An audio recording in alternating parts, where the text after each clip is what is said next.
Estamos de volta aí com o programa Conexão Verão. Oferecimento Rafa Bebidas. Rafa Bebidas fica aqui no bairro Forqueirinha, bem próximo aqui à igreja da Forqueirinha. Rafa Bebidas.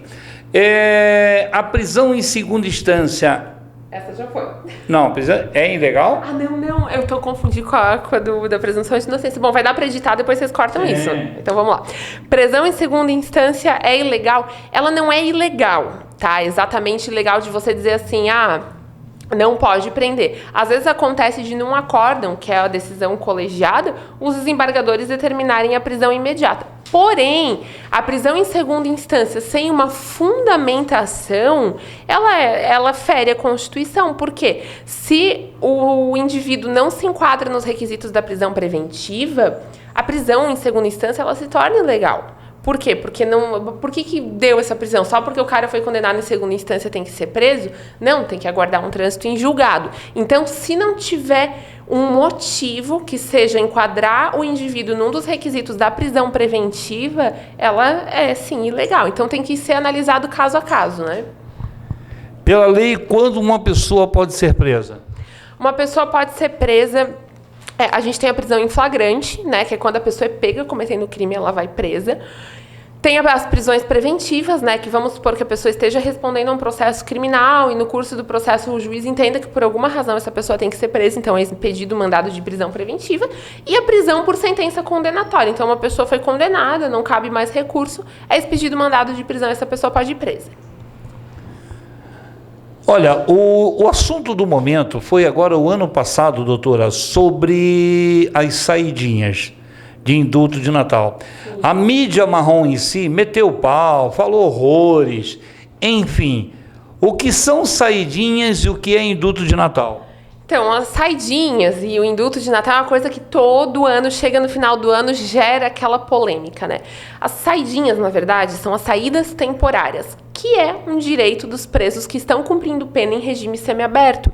Eles têm direito a 5 saídas por ano, com intervalo de 45 dias entre uma e outra, e é algo que está previsto na lei de execução penal. Tem presos saindo o ano todo, né? Eles saem, ficam 7 dias fora, voltam para a prisão, faz parte do processo de ressocialização, e todo ano a mídia explora isso. E a saidinha, que é a saída temporária, nada tem a ver com o indulto de Natal, que todo ano, chega no final do ano, a mídia fala, o indulto de Natal. Não, indulto é uma coisa, saída temporária é outra.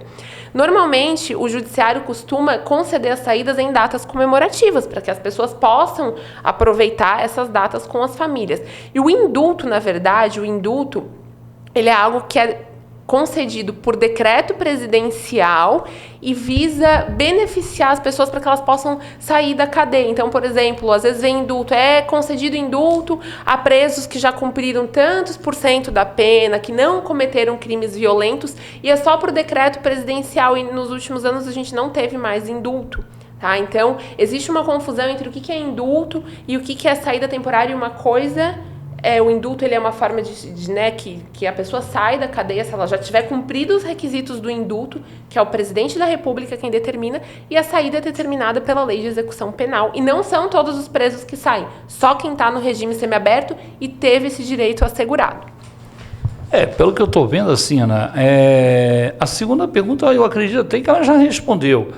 Quais presos têm direito à saída e por que a Suzane von Richthofen, é isso, né? Saiu no Dia dos Pais e no Dia das Mães, que eu acho um absurdo, mas... Bom, as saídas, então, quais presos têm direito às saídas? Então, como eu já expliquei, são os que estão cumprindo pena em regime semiaberto.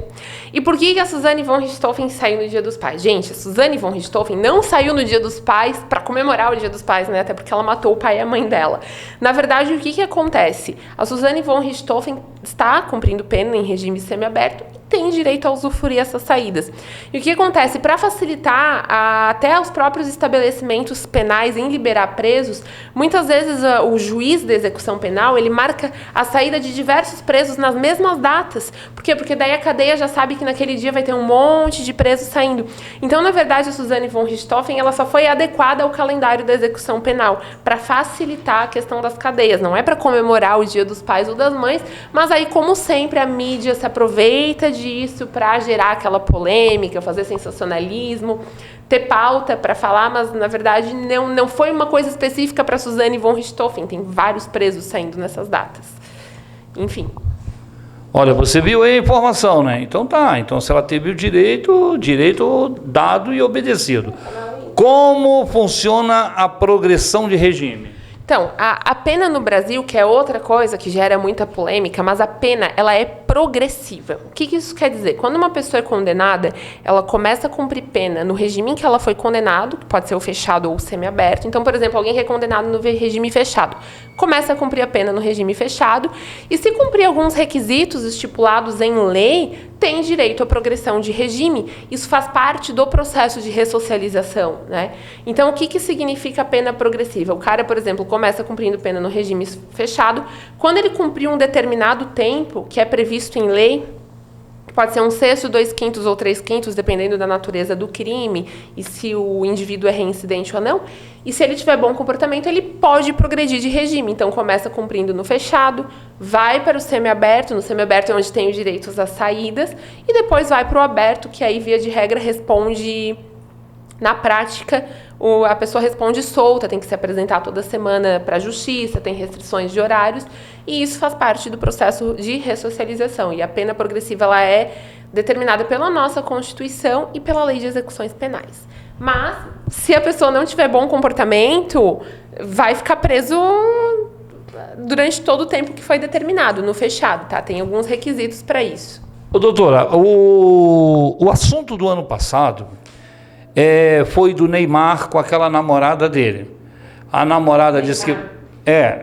foi o Neymar com a namorada dele, que a namorada alegou que ele agrediu, que ele violentou, e foi aquele bafafá na mídia toda. Resumindo, não foi nada daquilo. Ele conseguiu provar na justiça que não tinha culpa. Agora, nós temos o caso do Nego do Borel. O caso do Nego do Borel, cantor de funk, que teve um relacionamento aí com a sua namorada, e agora a namorada processa ele contra estupro, contra violência sexual, que era oprimida, ofendida, e assim em várias coisas. Qual é a visão sobre isso no lado da mulher que está acusando ele? Até a polícia recentemente agora entrou lá, pegou continha em dinheiro, simulacro de arma, para ver se tem alguma coisa que pode ser agregado nesse processo. Então, a questão ali do Nego do Borel entra mais na esfera da questão de relacionamentos abusivos, né? A namorada dele, o que ela denuncia ali e até os stories que ela fez e o que ela levou para a rede social, a gente verifica que aparentemente é um relacionamento abusivo, onde teve várias condutas ali que caracterizam abuso psicológico. Ela relata abusos físicos, né? Claro que para isso tudo ficar devidamente apurado, eu acredito que já esteja se desenrolando um processo criminal, Maria da Penha contra ele, mas aí a gente entra bastante na esfera da questão do direito da mulher, da questão muito comum que são homens abusivos, né? E aí agora acabou desencadeando todas essas denúncias, mas juridicamente falando terão que ser apurados os fatos pela via judicial por processo, né? Mas a doutora Adcom viu o seguinte: quantas Marias, quantas Antônias, quantas Severina, enfim, se eu for citar nomes aqui, são grandes, que apanha, sofre violência do marido, que não tem condições de constituir um bom advogado. E aí junta-se tudo, a fama e a mídia. E agora eu te fazeria a segunda pergunta: será que um pouco disso não é status, fama e mídia? E é o Nego do Borel. Será que se fosse uma Dona Maria, será que se fosse uma mulher, não vou qualificar nomes, uma mulher que morasse numa comunidade carente, ia dar a mesma repercussão e mesmo peso perante a justiça? Provavelmente não, né? A questão ali, houve bastante repercussão por ele ser famoso e por a namorada dele, ela é famosa também, ela é uma modelo. Então, teve essa ampla repercussão porque ela tem muitos seguidores no Instagram, não sei quantos, mas ela tem um amplo alcance. Então, ela trouxe essa questão para as redes sociais dela, para o Instagram dela, e acabou dando essa repercussão.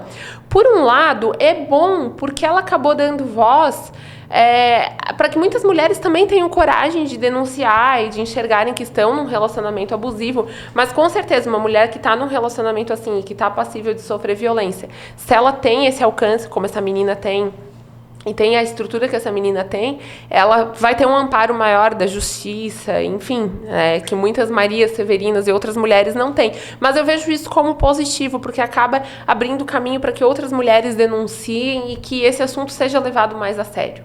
O assunto da violência doméstica, da violência psicológica, enfim. Olha, eu não vou poder deixar de falar, até porque tem uma última pergunta aqui, mas eu não vou poder deixar de falar e perguntar um assunto que ela ama e ela domina. Ela ama e ela domina. Estamos aí chegando à época de carnaval, não vai ter carnaval, mas vai ter a Semana Santa. Passou a Semana Santa, começa os farristas a ficar assanhados. Começa a farra do boi. Preocupado com isso, doutora?